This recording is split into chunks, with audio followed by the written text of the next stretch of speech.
that Tank's going to make 150 to 200 million minimum.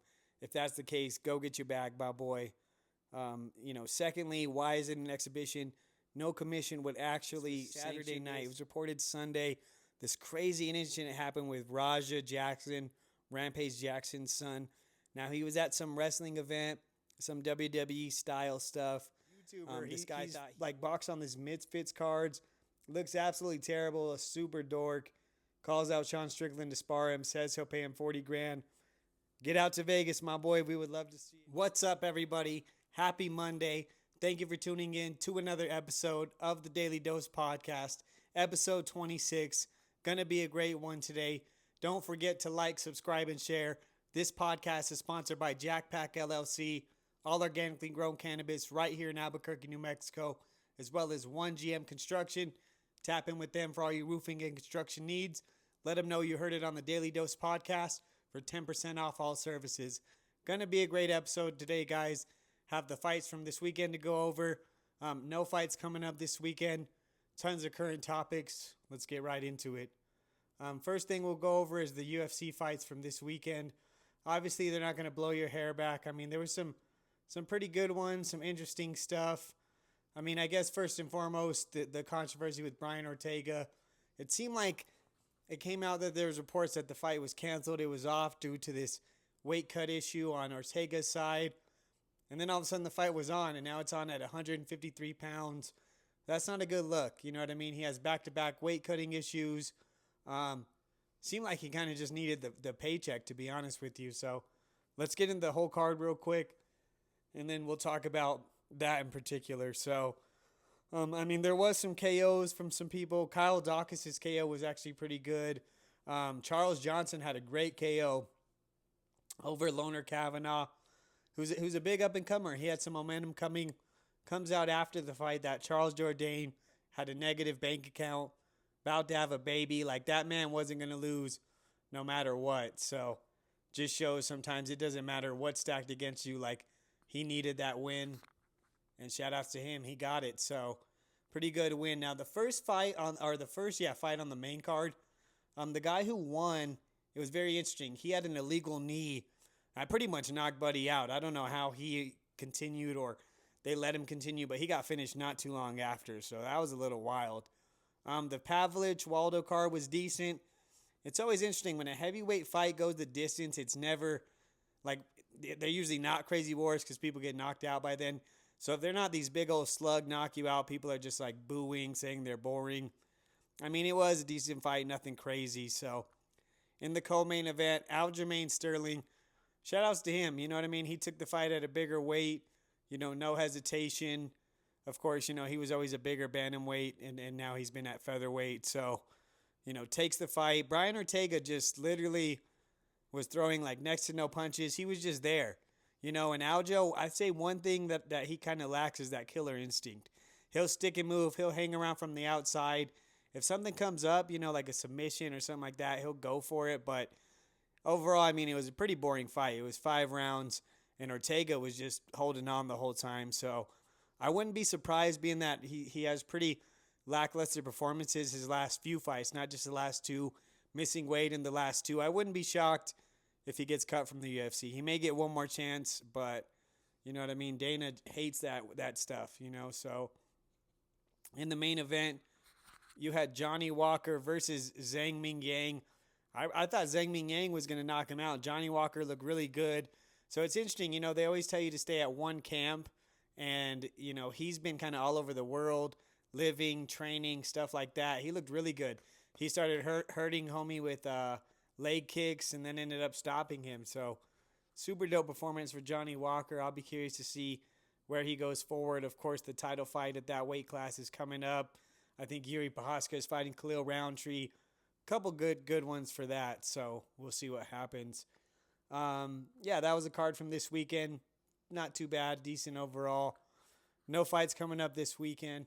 It was reported and spotted that Theo Von is already in the arena for UFC 320. That guy's a diehard. It's really cool. He always shows up early, and I just had to throw that out there, So Daniel Cormier was on Club Shay Shay. It was very interesting. He said, because of the PEDs, he could not put Jon Jones in his top 5 GOATs of all time. Now I'm going to say this, guys. In my personal opinion, Jon never used steroids. I think every time he was popped with small amounts of stuff, that was due to partying. And you can interpret that however you'd like. Maybe a little booger sugar, maybe a little stuff to keep him up all night, if you know what I mean. So I don't think any of it was from steroids. A. B, take all the steroids in the book. You'll never beat Jon Jones. And C, like especially when he beat DC that second time, that was due to his IQ, right? Mix it up well, was landing that body kick, caught him with the head kick, dazed him. And as DC was trying to evade and regroup and recoup himself, Jon Jones cracks him with the leg kick, drops him, finishes him. That's just IQ. You know what I mean? So it's just funny. DC will give him his props sometimes, but then hate on another. There's no way you can't put him in the top 5. You dorks need to stop it. You know what I mean? Go take everything in the books. You'll never come close to even Jon Jones, you know? So that stuff just always drives me crazy. Now, Sean Strickland, it comes out, he's suspended 6 months. Nothing too crazy. I'm sure Dana doesn't really care, right? That's fighters just going at it. That's all the Las Vegas or Nevada Athletic State Commission. Now this YouTuber, he's like boxed on this Misfits cards. Looks absolutely terrible, a super dork. Calls out Sean Strickland to spar him, says he'll pay him 40 grand. Get out to Vegas, my boy. We would love to see it. Sean will literally beat the brakes off you, put the paws on you, however you want to say it. He will whoop that ass. So get out to Vegas. We would love to see it. I don't know why guys keep doing that. You guys already know he'll spar you. It's not even a question. Just make it out there, sign the waiver, get to it. You know, so speaking of weight cutting issues, Brian Battle was supposed to fight on the card, misses weight for the second time in a row, gets cut from the UFC, already signs to Dirty Boxing, Mike Perry's promotion, and is scheduled to fight here in a couple weeks. So pretty crazy turn of events. You know what I mean? It's just, I'd say the two most important things is showing up in the sense of fighting, bringing it, not just there to, you know, point fight or whatever it may be, and making weight. Those are two of the most important things. So especially when people make weight, Dana does not play that. So that's what I'm saying with Ortega. He's lucky to still be here, and we'll kind of see what his fate is. Now, I don't know if you guys saw last week. It was last Monday. Paulo Costa was on the Ariel Helwani show, and he was doing these impressions of how he would stop Khamzat and knee him and elbow him. And that dude is such a clown. It's so funny. Like, his character is just hilarious. Like, it's that easy. You know, he's like, I'll stuff him, I'll knee him, I'll elbow him. Like, bud, he will maul you, dog. I love it. You're very entertaining, very funny. Go watch the video if you just look it up. It was pretty funny, but nah, ain't no way, buddy. And I don't know if you guys saw this troll criticized Demetrius Johnson for his breakdown on the Khamzat versus DDP fight. Now, he was saying he's a dork. He has no idea what he's talking about. Buddy, excuse me. This is what's wrong with the internet. How dare a random person that's never done martial arts, never competed, never done any of that, calling one of the greatest fighters of all time, you're going to call him a dork, a regular, whatever. Like, bro, are you out of your mind? How could you criticize Demetrius Johnson? So some people just need to learn their place and know what's going on in the world. That was terrible on that guy's part. How do you not know who DJ is? Now we got some updates and fight announcements coming up. Frankie Edgar signs to BKfC. That's on the co-main for the Platinum Perry versus Jeremy Stevens. I plan to be there and cover that fight. He's fighting Jimmy Rivera. Very interesting. I feel like Frankie should have plenty of money. He's good with investments. He doesn't seem like he wastes money. So I guess it's a competitive thing, but I don't know why at his age, you know, his last few fights were, you know, very tough on his end. So I'm not sure why he's coming back, but, you know, shout outs to him. We're going to tune in. Interesting. I saw Pitbull is welcoming someone from, I think, ONE FC. His name was Kita, something like that. But it was interesting. Like, see, that's more of a warm-up fight, right? He's already had these crazy fights, so now it's like, I guess, give him a not as crazy one. But it's interesting how they wouldn't do something like that from the jump. As well as you got Josh Emmett versus Youssef Zalal on the UFC 320. That's a great fight. I think they're trying to give Youssef kind of his shot to see where he's at. With Josh Emmett, we always know what he's going to get. He's pretty good everywhere. packs a major punch, so if he catches you, he'll probably get you out of there. So that'll be interesting. We'll see how it goes. Erickson Lubin, it comes out, he's not fighting Sebastian Fundora. He's signed to fight Virgil Ortiz. This should be a good fight to kind of see where Virgil's at, if he's ready to go to that next level or kind of expose some things he needs to work on. Should be a good fight. I'll definitely tune in. They announced Rob Font versus Raul Rojas Jr. for the UFC Noche card. That should be a very good one. Carlos Pratas versus MVP. That's going to be an absolute banger. They verbally agreed for the UFC Rio card. As we all know, if two guys want to fight and, it makes sense, Dana and them are going to put it on. So that should be a very entertaining fight. Super tough fight for Pratas. After MVP's kind of getting his comfort, his last fight was a great performance. I'm definitely curious to see how that goes. Rainer Day Ritter versus Fluffy Hernandez. I would say winner of this will get the next title shot. That one could definitely go either way. Fluffy's on like an 8-fight winning streak. Rainer Day Rider shows he's definitely tough in game. That should be a very good one. I'll be curious to see. Really good fights. A lot of good fight announcements. You have Teofimo Lopez versus Shakur Stevenson allegedly announced for January. Although it's a little bit of ways away. Depending on the weight class, that could be a very competitive, very tough fight. I would say overall that Teofimo is the harder puncher. Shakur is the better overall skilled and strategic fighter. That could be a really good one. Now it's official, as everybody has seen, Gervonta Davis versus Jake Paul, exhibition fight for Netflix. So, first of all, it's been reported that Tank's going to make 150 to 200 million minimum. If that's the case, go get your bag, my boy. Secondly, why is it an exhibition? No commission would actually sanction this. The difference in experience, the difference in weight, everything like that. It has to be an exhibition. I don't think that means they're not going to try and take each other's heads off. Obviously, Jake is the bigger, way, way bigger guy. Less experienced. Tank is faster, more skilled. I think Tank could just put it on him, catch the cleaner shots. Could get him out of there. If not, just give him a good whooping. But if Jake lands a few big shots, it could definitely make it interesting. I just think overall, Tank's going to be really fast. A lot trickier than some of these other fighters he fought because of his abilities and his speed and everything like that. So I'm very curious to see how it goes. I think Tank gets him out of there or, wins a decision by putting it on him. But like I said, I'm not completely counting Jake Paul out just due to he's a lot bigger, and he's been boxing. He's not completely just some random guy coming in there. So definitely interesting. You guys better watch out. He already said he's suing people who said, who are calling his fights fake and stuff like that. So you guys better watch out. Now on Sunday, I think this was Saturday night. It was reported Sunday. This crazy incident happened with Raja Jackson, Rampage Jackson's son. Now he was at some wrestling event, some WWE style stuff. This guy thought he was one of the workers, smashes a beer over his head, joking. Raja gets upset. It was alleged that the promotion told him he could get his get back. The guy is performing, doing a match with someone else. He goes in there, brutally slams him on his head, follows it up with about 10, 12 ground and pound shots. The guy's supposedly in critical condition. Terrible, terrible situation. I don't think Raja meant to do that, but the promotion shouldn't even let a random person that hasn't practiced, doesn't have experience in that. It wasn't a soft, fake wrestling type slam. He knocked him out with the slam, and I don't know if the moment, the rage, whatever got to him, with some brutal follow-up shots.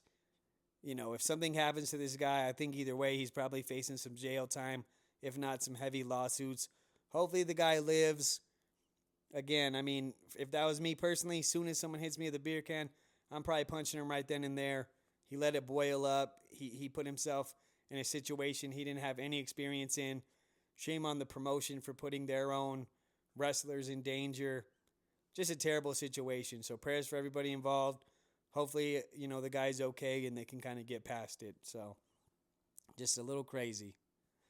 Now some viral news going on. I don't know if you guys saw Blueface posted a couple pictures in jail. I don't know, guys. You know what I mean? I'm sure you guys know more than me, but hopefully everything's going okay. And, just look at him. The poses were a little interesting. I wouldn't expect my boy to post some photos like that. I'll leave it up to you guys to interpret. So it was funny. I don't know if it was a federal agent or a National Guard.